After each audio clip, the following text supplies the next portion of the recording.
Alright guys, so this is a dual commentary between me and my friend Colin. He's FLAGCAP. FLAGCAP, what's up? Hello. This is his gameplay, extraction on some bullshit competitive map that I don't really like. It's Station 9. It's Yeah. For the Chicago settings. Yeah, I'm not very fond of it. But you know, You know, fan of the map? huh? No, You're not a fan of the map? I get shit on every time I play it, so it doesn't really matter now, does it? Well, as you'll know, I mean, I got shit on right in the beginning too. The thing is, like, in the beginning, it's like you want to get top control. Fastest way to do it, obviously, is you're trying to rush up those ramps. But as you can see, like when I did it, I just got flanked from the side because someone tried to take a longer route. You know? Yeah. It's tough though because you want those rockets. That's like the main thing on this map if you can get those. So. I mean, every couple times I've played this map, we always get the first extraction point. S6. And then there's Kada, who's just right.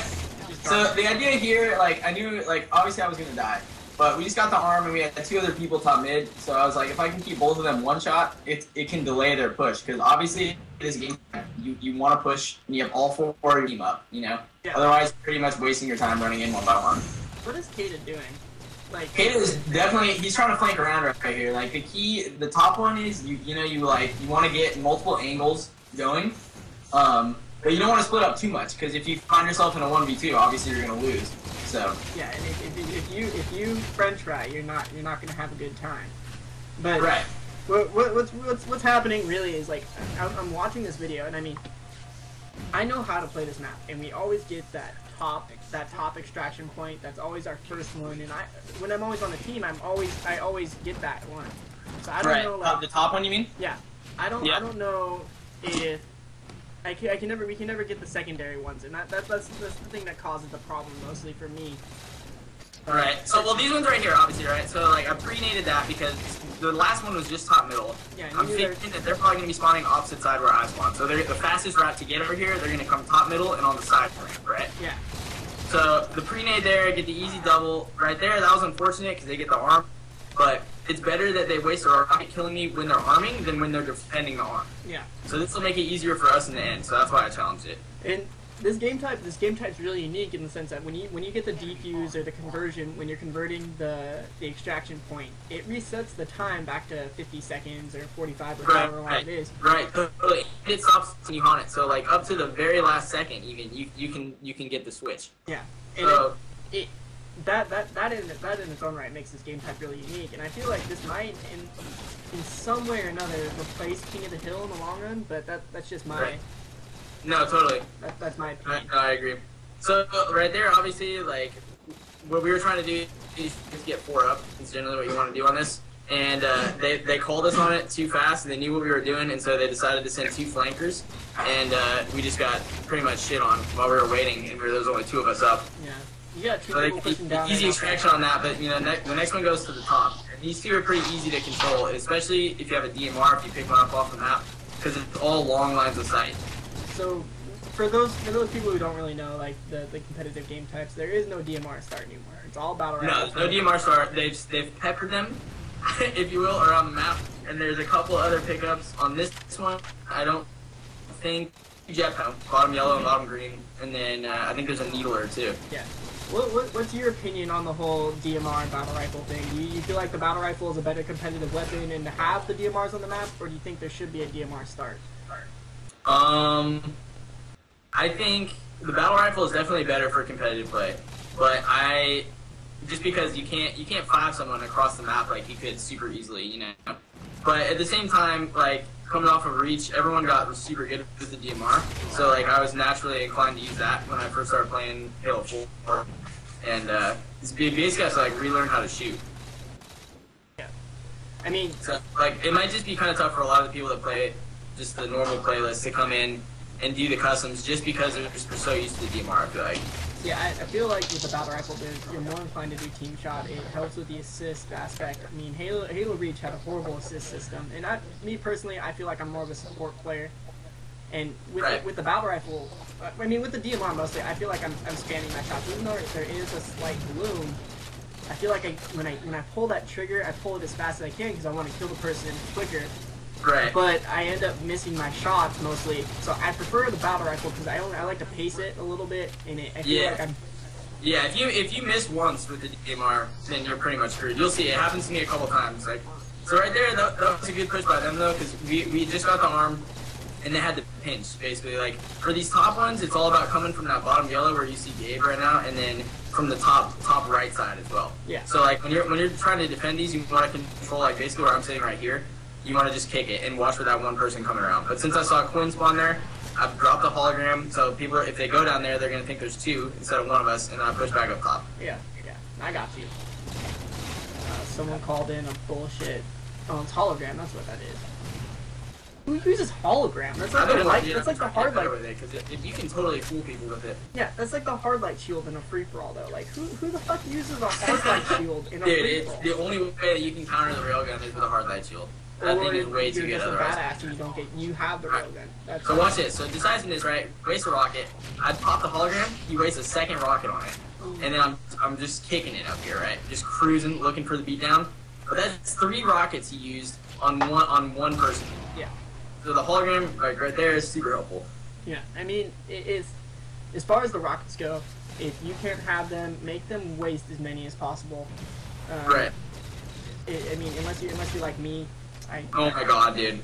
Did you see that fucking kid? Okay, I have to explain myself here. This was. First of all, I got shit on. Second of all, kind of a stupid push. But the reason I went up there is because he popped the hard light shield. Who does that? He popped it when he was full shield. So he comes out and I still had to 5 him. Yeah. I've never seen someone open that thing before they even got shot once, you know? I'm a little confused on why they would even choose the hard light shield. I thought from a personal standpoint, I feel like the hard light shield is more of a directed armor lock. And right. Nobody liked armor lock. Nobody likes hard light shield. Nobody ever uses it. And when you do, it's kind of like a what the hell type of weapon, armor ability, you know? Right. Now, the thing is though that especially I think in the extraction game types more than any of the other ones really, you can totally guard someone who's converting or who's initially getting the arm with it, you know. So like when I'm playing customs with people, like, and you know too, I'll call it out when I have one, and I'll let people know that I can take their shots for them. Yeah. When they're trying to arm it. But usually I get shit on before I get over there, so that doesn't work. I feel a little bit like it's the riot shield in Call of Duty, you know what I mean? And it's kind of like a yeah. troll, like a troll ability or a troll weapon type thing. And rockets should be coming up here pretty quick. Oh, that's the extraction. I was wrong. Okay, so something to note too that I'm sure you know, but this top one on Haven and for this map for the extraction, you can arm it from any side you want, right? Yeah. Only for the top ones. So you want to arm it on the opposite side of where you think they're spawning, so that they just can't run up and crouch and arm it without you being able to shoot them, you know? Yeah. So this way we have this side control, and they have to push around this side of this top thing in order to arm it. So you really are putting them at a huge disadvantage because not only do they have to slay, but they have to come around you as well. So you know exactly where they're going to be coming from, like right here with Kata, and then he gets shit on. Then there's Essex, who just backs down. He pulled the smart move and then gets killed by a rocket anyway, so it really doesn't matter. But yeah. Here's the trigger. That kid's gamer tag might be epic. Dude, he didn't have a mic this entire game. And Essex, you know, is obviously really good. We were playing, like, some pretty good people. Yeah. It was a good game. This whole series was pretty close. Everything was within either one cap or one plant. Yeah. And you're getting shot at while you're trying to make the extraction point, but it didn't work out in your favor.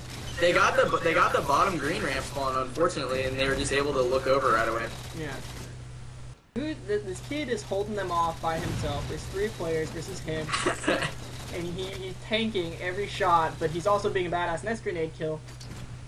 So I definitely should not have challenged that. No. Apparently you're not Quinn, because Quinn has been down here for like 15 minutes just being a badass. Up there he finally goes.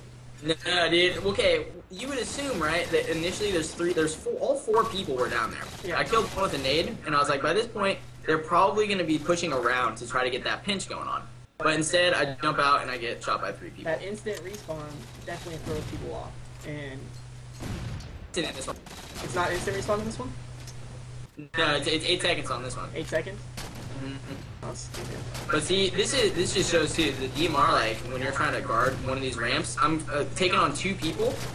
easily able to hold it off just by myself, right? And then Trigger comes over, and they get strong. On maps like Haven, Haven Extraction, I've noticed personally, the DMR is definitely a power weapon. Like you can hold an extraction point or stop a conversion from across the map, and you don't even have to be giving away your position. You know, you can be positioned such that it's not going to affect you if they, you know. It's really just lines of sight. Okay, really quickly, I called in the hard light, right? Yeah. Just because the next one's moving, so we're trying to arm it. Oh, this is embarrassing. Yeah. That's really not a justification for the DMR versus the battle rifle argument. I'm telling you right now. Yeah, right. Look at that. Like Essex just completely destroyed me, but I missed like one shot, right? And that's really all it takes for the BR to be able to catch up. Yeah, and you pick it up off the ground. You only have one clip.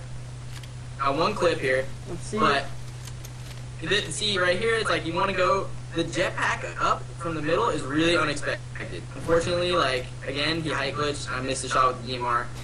But Trigger's able to make him waste a rocket, and he's still holding him off over there. But it doesn't look like we're going to get this arm. So it's probably more likely than not going to be 4-4. But I know that it goes straight across. So instead of like battling that, really, just put some good shots. These guys get double teamed by me and Gabe, and then you're able to get the 5th arm. And this is the last conversion or the last extraction point. This is the last one, right? So this puts them in a really weird spot. They have to be pushing. They don't have a whole lot of time since this is the last one to wait to see if they get it so they can get 4 up. Yeah. That is what they should have done, but you'll notice that they didn't. So Gabe and whoever's just watching that side ramp just keep taking them off, one by one. Bye, baby. So as far as stats wise, do you remember what you went for this game? I think stats-wise, I actually went negative. I think I went like -3 or 4. But I had 11 assists and 2 arms, and then overall, I just think the team, like, we played really smart. We were playing people that were better than us, slaying-wise. Yeah. And we were still able to pull it out. You know. Just proving again that slaying ability doesn't matter in an objective. No, not at all. And even less so on land, you'll notice. So. All right, man. Well, thank you for stopping by and